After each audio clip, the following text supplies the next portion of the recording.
बिस्मिल्लाहिर्रहमानिर्रहीम। अस्सलामु अलैकुम वरहमतुल्लाहि वबरकातुहू। आबिद राजा चैनल की तरफ से आज मैं अपने दोस्तों को बताऊंगा कि सलातुत तौबा क्यों पढ़ते हैं। रसूलुल्लाह सल्लल्लाहु अलैहि वसल्लम ने इसके बारे में क्या हुक्म फरमाया है।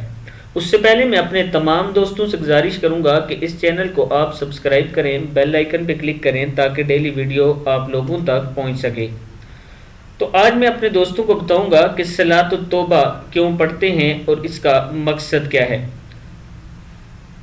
रसूलुल्लाह सल्लल्लाहु अलैहि वसल्लम ने फरमाया, जिस शख्स से कोई गुनाह सरजद हो जाए फिर वह अच्छी तरह वुज़ू करे और उठकर 2 रकत नमाज पढ़े और फिर अल्लाह से माफ़ी मांगे तो अल्लाह ताला इसे ज़रूर माफ़ फरमा देते हैं। अबू दाऊद की हदीस है ये 1523। एक बार फिर सुन लें।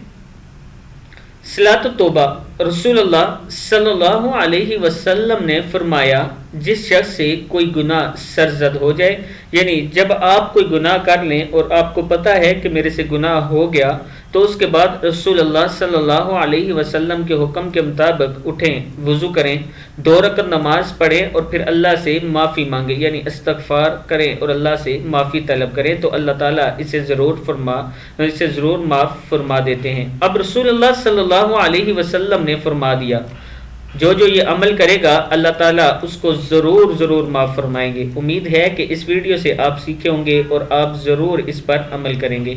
अस्सलामु अलैकुम वरहमतुल्लाहि वबरकातुहू।